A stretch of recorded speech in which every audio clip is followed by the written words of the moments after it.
Quand j'avais 10 ans, je répondais aux gens qui m'interrogeaient, je serais écrivain et poète.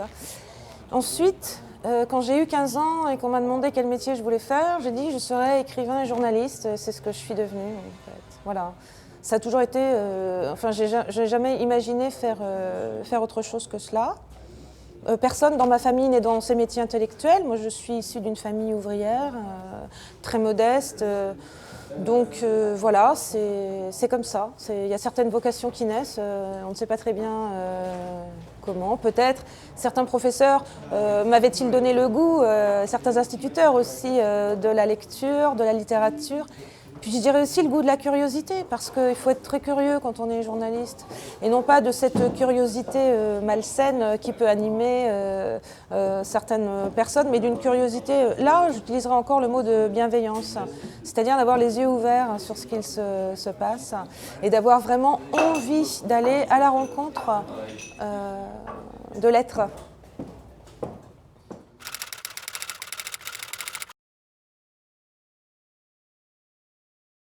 Bien, en fait, l'objectivité journalistique n'existe pas, il est inutile de la chercher.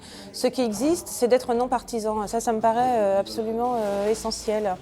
Et donc, un journaliste, il est là pour relater des faits, mais aussi pour les mettre en lumière, pour les mettre en intelligence,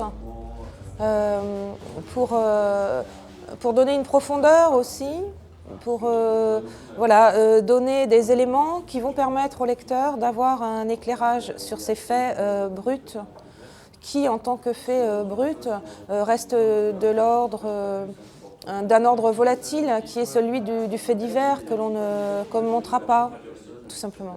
Donc il y a les deux fonctions, je pense.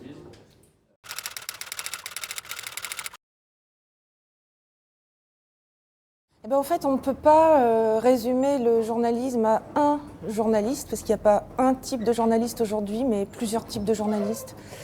Il y a surtout énormément de journalistes qui sont précarisés depuis pas mal d'années. D'une part, avec l'avènement de cette nouvelle économie qu'on a bien du mal à trouver, nouvelle économie de la presse numérique, des médias numériques. Et puis, d'autre part, avec des pratiques professionnelles, patronales, qui ne correspondent pas à nos lois. L'ubérisation du journalisme, elle a commencé depuis très longtemps en réalité. Et il m'est arrivé même moi je me suis beaucoup battue contre un gros titre de presse, je suis maintenant sur liste noire là, pour défendre des gens dont j'ai fait partie à une époque, qui effectuaient un travail de journaliste et qui étaient payés comme des correspondants locaux de presse. Alors, un correspondant local de presse, c'est quelqu'un qui, en province, va aller couvrir la galette des rois, couvrir la commémoration au monument aux morts, faire une petite photo, puis envoyer ça dans une rédaction, laquelle rédaction va légender la photo et corriger les fautes de rédaction, d'orthographe, de grammaire du petit papier en question.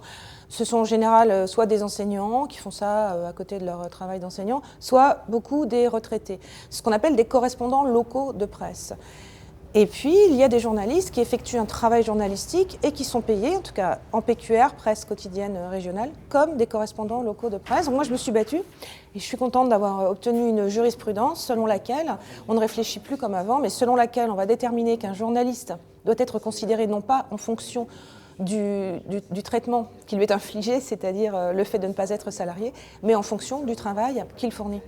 Il y a aussi une précarisation interne et il n'y a pas, en tout cas quand le journaliste est précaire économiquement et statutairement, il est aussi précaire intellectuellement, c'est-à-dire que des pressions peuvent s'exercer sur une rédaction qui préférera se défaire d'un pigiste plutôt que le soutenir face à la colère d'un homme politique, par exemple, ou face à la colère d'un actionnaire ou face à la colère d'un lecteur mis en cause dans un article. Et c'est quelque chose que tu ressens très fortement, toi, dans ton métier, ce manque de solidarité Oui, ce manque de solidarité, oui, depuis très très longtemps. Il y a des syndicats qui existent, fort heureusement, SNJ, CGT. Bon, s'ils n'étaient pas là, ce serait encore pire.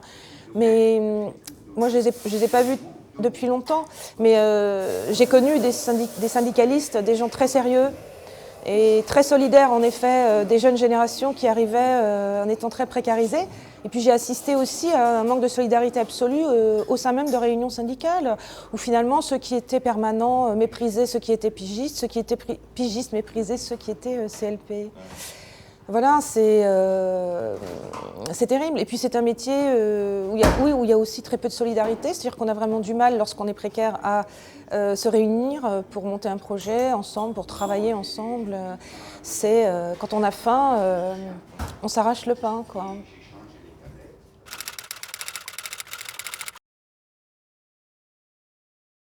Alors, face à cette armée d'esclaves, disons-le, avec les mots qui conviennent, eh bien, il y a quelques journalistes que l'on voit partout, toujours les mêmes. Donc, on les lit dans la presse, on les entend à la radio, on les voit sur les plateaux de télévision. Ils se plaignent en général de n'avoir pas de place, malgré tout, et très souvent.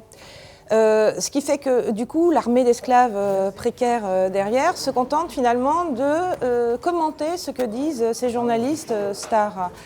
Donc on va commenter le dernier clash, on va commenter la dernière punchline, on va commenter le dernier pseudo-scandale, et on ne va plus traiter le fond.